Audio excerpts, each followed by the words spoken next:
Vamos voltar a conversar com o professor de Relações Internacionais da FESP-SP, Alexandre Coelho, nosso companheiro aqui ao longo da manhã, aqui no Newsroom, professor. A gente trouxe um apanhado agora desse momento da guerra, né? Inclusive o Américo Martins, nosso analista sênior de assuntos internacionais, estava trazendo também uma análise dos drones do Irã. Como é que o senhor avalia essa diferença entre os arsenais de guerra, né, entre ambos os países e esse momento atual da guerra, os drones sendo muito utilizados, alto custo de investimento para os países? Irã mais ou menos, né? Porque a gente percebe que quando a gente compara um míssil, né, para destruir um drone, a diferença no bolso pesa bastante, né? Como é que o senhor avalia esse momento? É uma nova fase da guerra, né? E isso começou do ponto de vista tecnológico, como já inclusive colocado na reportagem, na Ucrânia, né?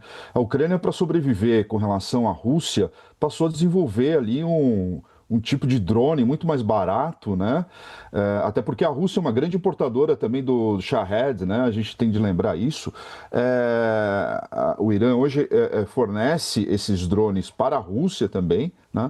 E a Ucrânia, por sua vez, precisou aprender a lidar com isso, fabricando seus próprios drones, né? E drones, inclusive, com um custo ainda mais baixo do que o próprio Shahed, e transformou muitos advogados, economistas, enfim, ucranianos e engenheiros na produção de drones e em projetos cada vez mais sofisticados de drones, né, na Ucrânia. Por sua vez, por se tratar de uma guerra assimétrica, né, ou seja, como colocado inclusive na reportagem, cabe aí o Irã tentar trabalhar com o que tem nas mãos, né? No caso aí, a produção de seus drones Shahed, que podem causar de fato um grande estrago, como a gente tem visto, né? Na regionalização desse conflito, né? Os Estados Unidos, por sua vez, agora vamos ter o Lucas, né? O que isso está demonstrando é que cada vez mais a guerra está se tornando mais aérea, né? Uma guerra também cada vez mais, pelo menos no início, e dependendo, obviamente, das estratégias políticas, né?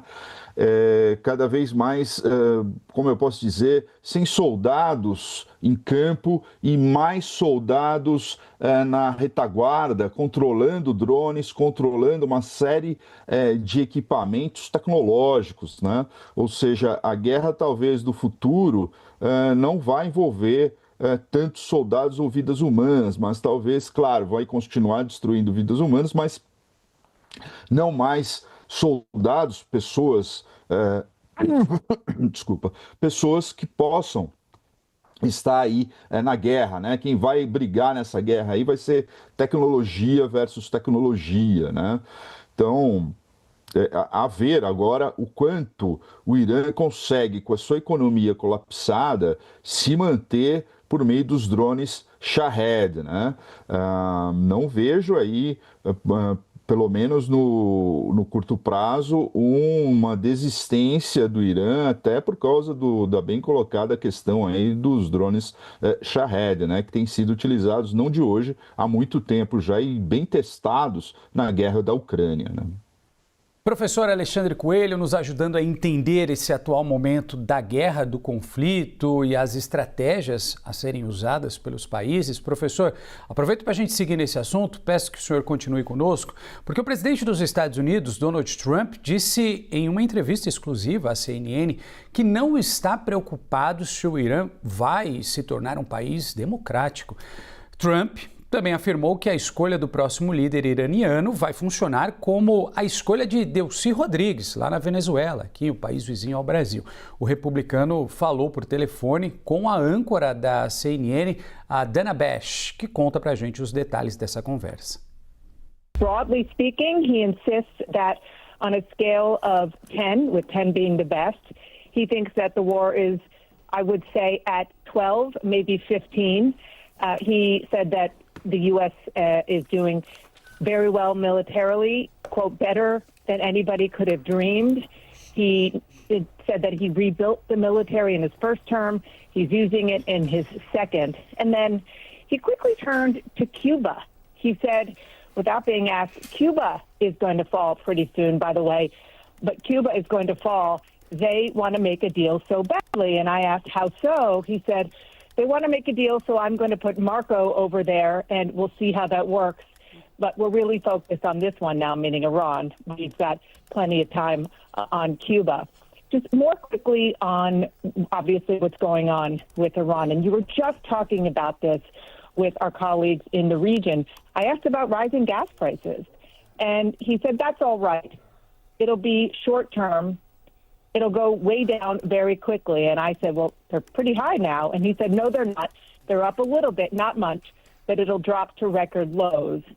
And so I asked, well, does this mean that you're going to figure out the Strait of Hormuz soon? Again, something you were just talking about. He said, quote, it's already figured out. We've knocked their Navy because, you know, when you knock out the Navy, they can't do what they wanted to be able to do. The Navy is almost, he said, we just hit the 25 mark.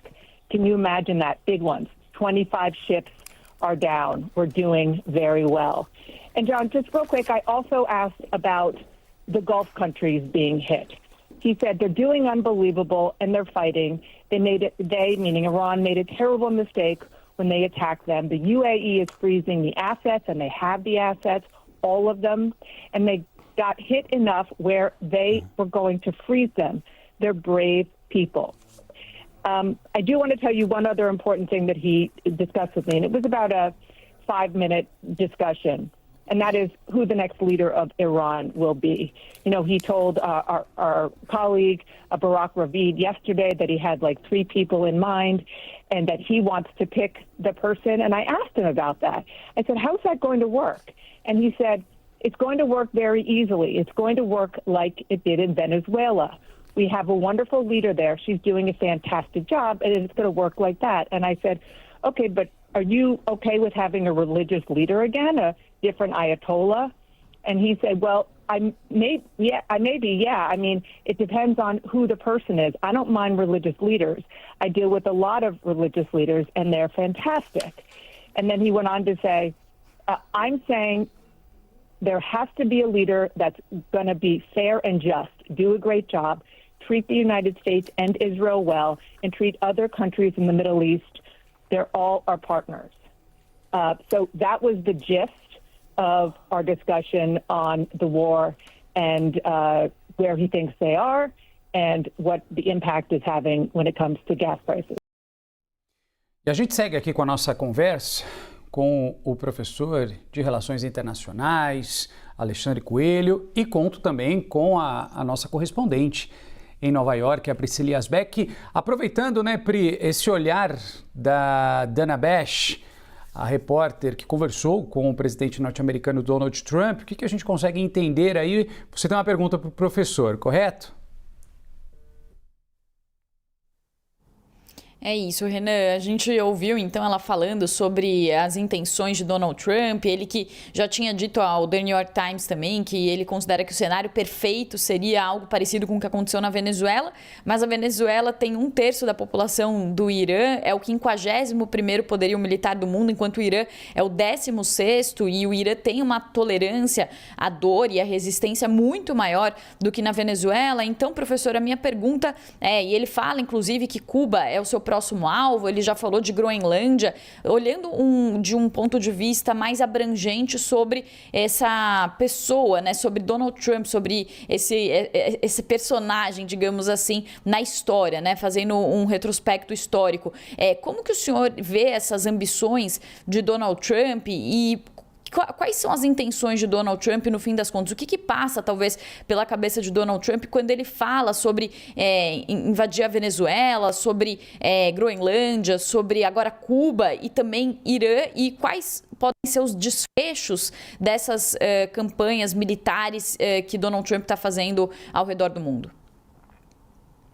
Bom, em relação, por exemplo, quando ele fala, só ali fazendo alguns recortes para a gente poder, enfim, endereçar essa resposta melhor. Por exemplo, quando ele fala que não interessa o tipo de líder que vai sair ali no Irã, desde que ele alinhe aos interesses norte-americanos, quer dizer, Donald Trump está, na verdade, seguindo aí uma tradição já até norte-americana dos Estados Unidos, quando o que interessa é se o país vai ou não vai apoiar os interesses, ou pelo menos o interesse do presidente americano de plantão. Né? No caso aqui, isso já aconteceu em outras situações, quando os Estados Unidos já apoiou sistemas totalitários, ou seja, ditaduras como o Chile de Pinochet, a Arábia Saudita, inclusive o Egito de Mubarak, né? Ou seja, não é aí, até a Coreia do Sul, quando tinha regimes militares, era apoiado também pelos Estados Unidos, desde que o líder lá de plantão siga os interesses, né, norte-americanos, ou seja, seja ali uma proxy, né, dos Estados Unidos, dos interesses americanos. Com relação ao que acontece no mundo, né, digamos assim, quando Donald Trump ameaça invadir ou comprar a Groenlândia, quando ele ameaça, ou melhor, captura ali Maduro, né? Ou um Maduro ele está ali numa situação que não interessa aos Estados Unidos, mas veja, Maduro inclusive queria negociar. Parece que a intenção nesse caso específico e podemos até jogar também para o caso do Irã, parece que o que Donald Trump quer é mostrar força, né? É mostrar que ele é capaz, por exemplo, de entrar num país e tirar o líder do país no momento em que ele quiser. A mesma coisa me parece que acontece agora em relação ao Irã, embora o Irã seja realmente totalmente diferente do ponto de vista militar, do ponto de vista cultural, né? Ou seja, quando a gente fala do ponto de vista cultural, o regime é totalmente fechado, né? Não aberto ou talvez cheio de flancos, como é o regime chavista, pelo menos o que demonstrou, né? O que a Delcy demonstrou é que o regime chavista era realmente cheio ali de contradições por dentro, né? Senão a Delcy Rodrigues não estaria agora comandando a Venezuela, não estaria ali no poder central ali na Venezuela, né? E não me parece, por enquanto, o caso do Irã. Esse é outra questão que eu gostaria de levantar. Bom, com relação a Trump, existem várias razões. Uma delas, que a gente cita bastante e tem sido clássico, é a questão da política doméstica, né? Ou seja, se a questão econômica norte-americana não está indo de acordo com o que Trump está querendo, ou melhor, de acordo com a população americana, o custo de vida continua, por exemplo, muito alto, né? E aí a gente soma outras crises, como a questão do ICE em Minneapolis, em Minnesota, como a questão do Epstein Files, por exemplo, entre outras, né? Ou seja, está dando uma degradação do apoio da população americana em relação ao Donald Trump, inclusive no MAGA, né? Que tem ali, não fragmentado, mas diminuído o apoio, inclusive dentro do MAGA, principalmente com essa guerra, né? O conflito no Irã.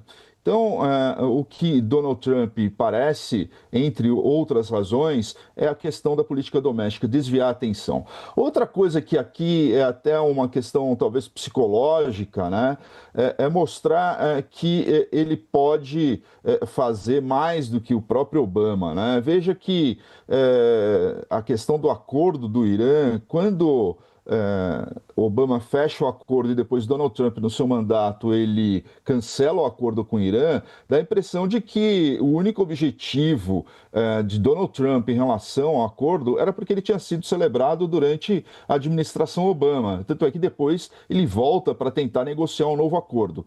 Depois, novamente, entra em guerra e conflito com o mesmo modus operandi da Guerra dos 12 Dias, ou seja, ele anuncia uma coisa e no outro dia ele já ataca, né?